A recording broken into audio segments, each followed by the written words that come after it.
Call to order. This is the Personnel Appointments Committee.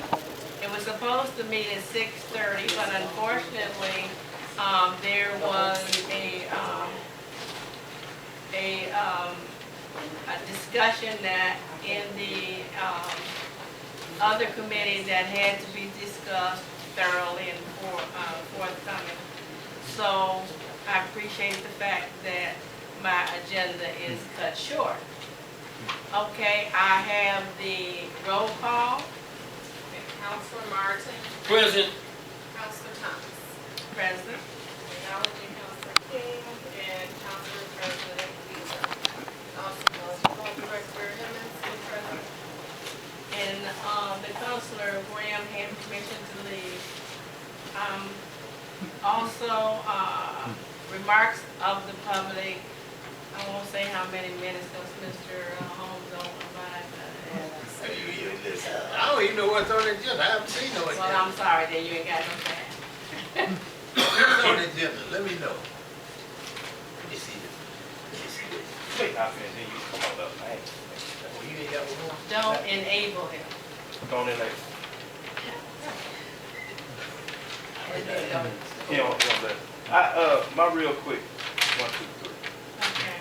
Why are we starting at the bottom for layoffs and we can't go to the top of layoffs? Some people at the top need to understand the bottom people is where your hands get dirty. If we don't understand that the higher ups' hands aren't getting dirty, then they need to come down where the little people is and see how the structure is built. And stop calling them little people, blue collar workers. I'm sorry. Our union blue collar workers. I didn't say union. I'm gonna say union because they pay their dues. Okay. And every 3 months they gotta kick out something. It shouldn't be that way. I got that. And the white shirts that we call our non-union people should feel the brunt. We shouldn't have the lower people taking the brunt. They got families to take care of. They did everything possible. They got to look at the low man on the totem pole and say, hey, you was last hired, first fired. All right, Ms. Holmes, the floor is yours. Okay, now I wanted to ask a question. I mean, you know, when you saying that, what would you prefer that we do? What area would you prefer that we do without? Chief of Staff. Yeah, we would have to say positions that's not here. Per the charter, there's no chief of staff in the charter. We'd have to reduce the mayor's salary because You can't do that, that's by charter. oh, it's by charter. That's it. Just eliminate some. Belinda's. Y'all go ahead. No, the only thing I want to know is, I see what he said is firefighters. Now, we up there laying out, I don't know what's really man a fire, the building for fire. I don't know how many people you need to man it on each shift. 10. 10. And you trying to get away with 8. Right. Now how can, will you try to explain to me, manage 8 people instead of 10, how they work that, you know? Madam Law Director?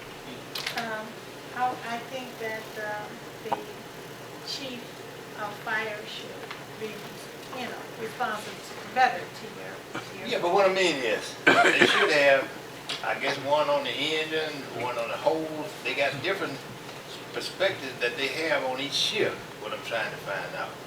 See, this I don't know, and I don't guess many of us really know. If you have so many people supposed to man a fire shift in the fire building, and when a fire happens, and you have to call them out, why do they have to have 10? Well, that's what they say they need on each shift to come. No, I can't go into detail because I couldn't answer that. But I talked to the chief just yesterday, he was supposed to send someone to this meeting because I knew that there were going to be questions. But to my understanding, there is a minimum manning for them that they negotiated that said that they would not put individuals in jeopardy if they had that, and they've had it for years. Except this year when they broke the contract, the administration broke the contract and brought it down to 8. And that's why I said on here, what was the outcome of the litigation? Oh, okay, when I get to my part, then I'll. Okay.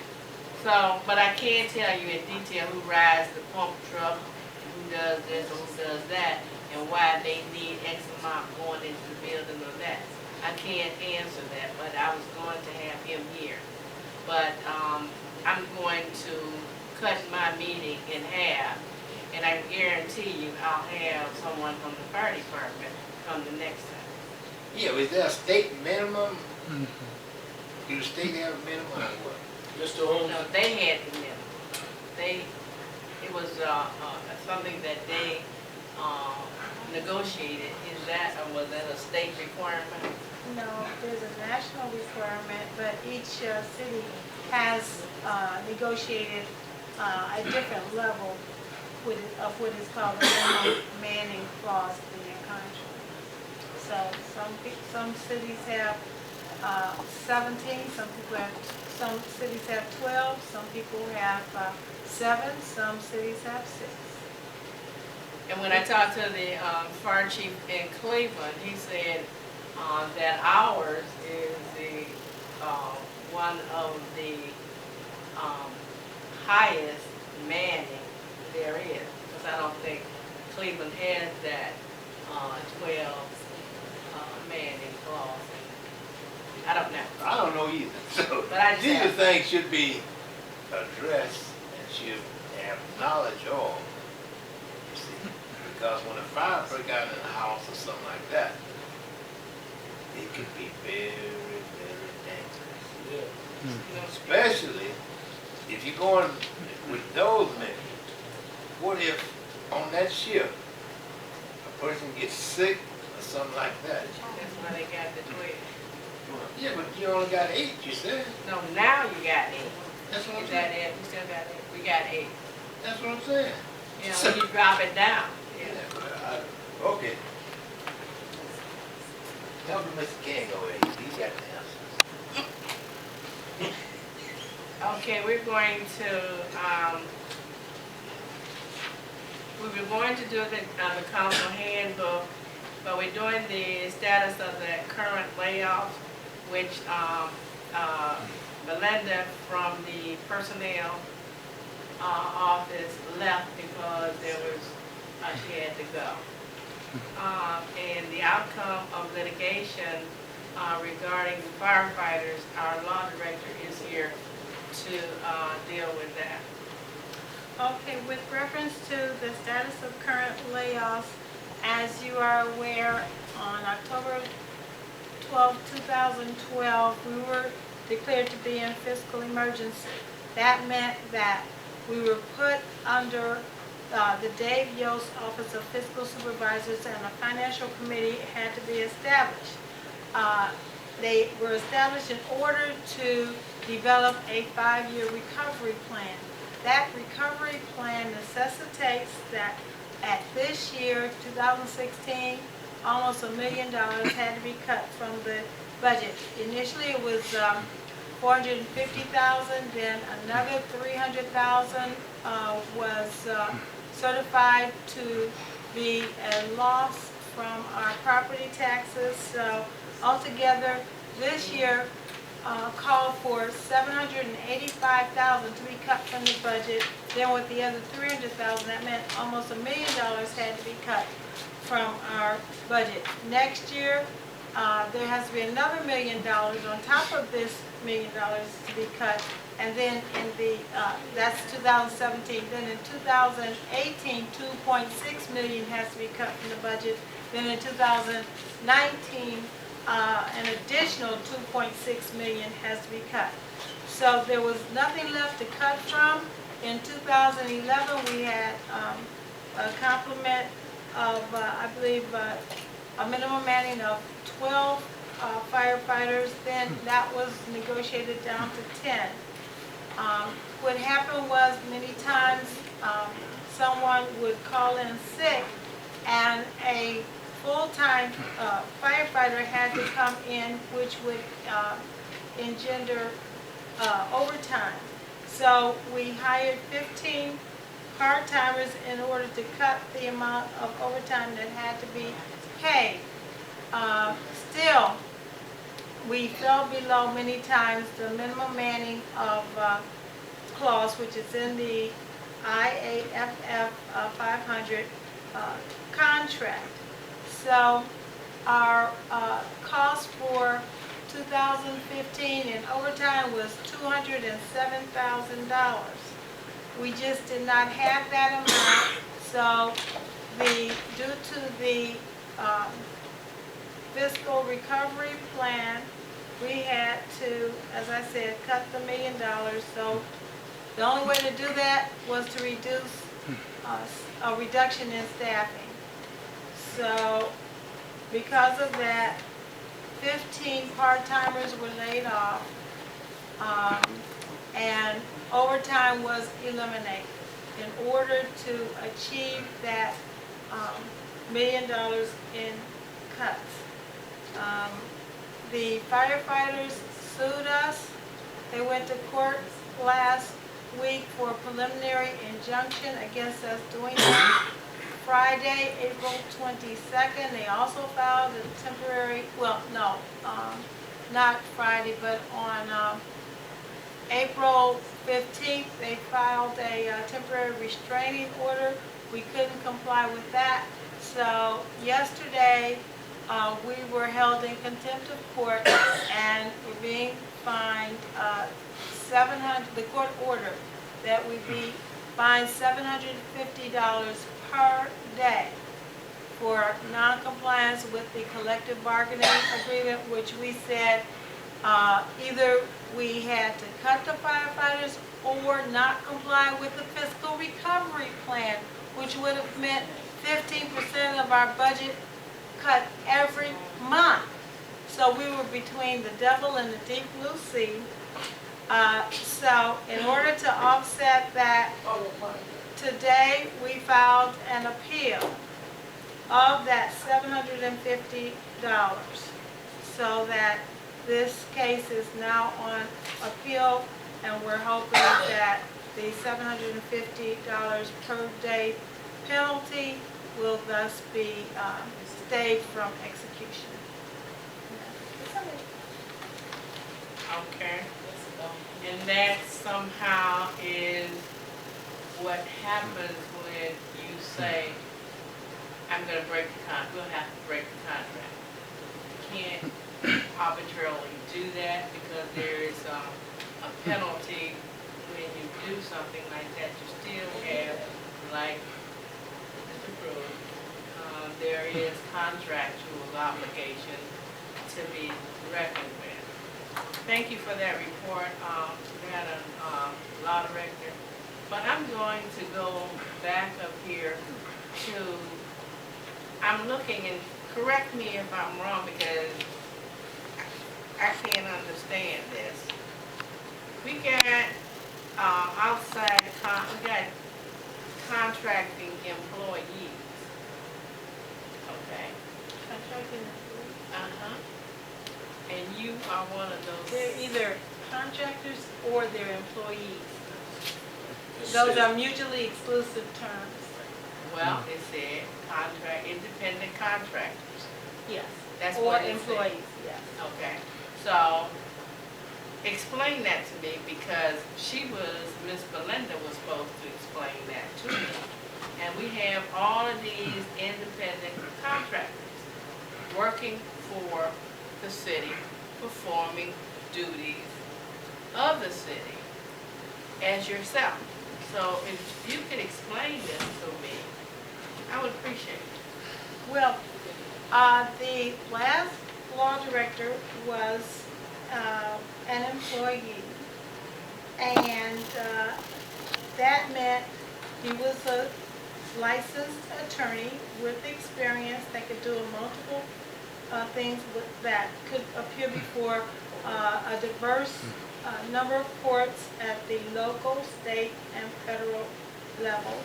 And I think that, well, I know that took $92,000 from the city's budget a year. Likewise, we had building inspectors and building officials that had been employees, but now for less than half of what the employees took. Contractors don't require health insurance. My husband is taking care of my health insurance. Contractors don't require benefits. Contractors don't require unemployment. They don't require life insurance. They don't require unemployment being paid for them. They don't require sick leave. They don't require vacation. They don't require personal days. So the city is cutting costs by not having the burden of employees with all that array of benefits. And it's done in a wide variety of different capacities in order to save the city millions of dollars. So if I got all of this stack of bi-weekly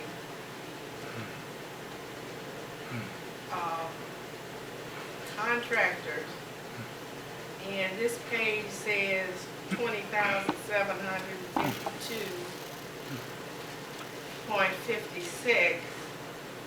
That's how much money this group is putting out. So you mean to tell me, and that's why I wanted Belinda here, because I can only go by what the law director is telling me, but I'm not seeing who has health insurance, who don't have health insurance, and so forth and so on. The contractors don't. I don't know that because I know a couple that do. Who is that? That is confidential, and that's why I want to get to the bottom. But regardless of whether they have health care or not, they still are commanding money.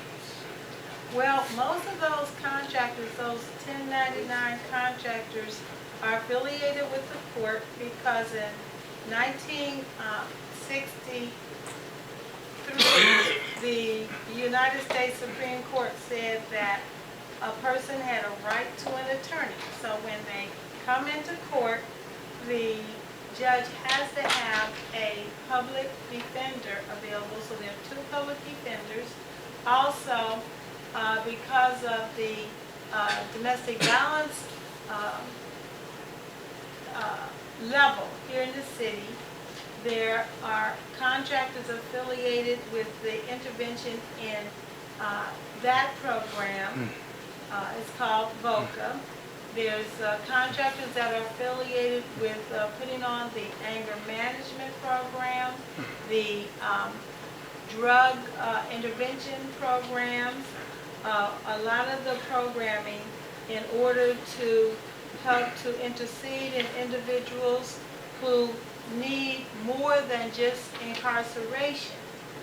Also in terms of feeding the prisoners and providing them meals, those persons are contractors as well. So that's why there's so many contractors. We're running jail, we're running a domestic violence program, anger management programs, drug intervention programs, parenting programs, in order so that everybody who runs afoul of the law doesn't just get sent to jail. As punishment.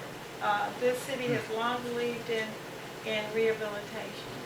Okay, so let me ask this question. I really don't know if this is so, but the finance director required the court to pay the health care for the, I don't want to get into HIPAA violations. no, I'm just saying, the health care of individuals that were there, but they were individual contractors. I don't know anything about that. I'm I just can't saying, speak on okay, that. all right. So we'll leave that alone if we can.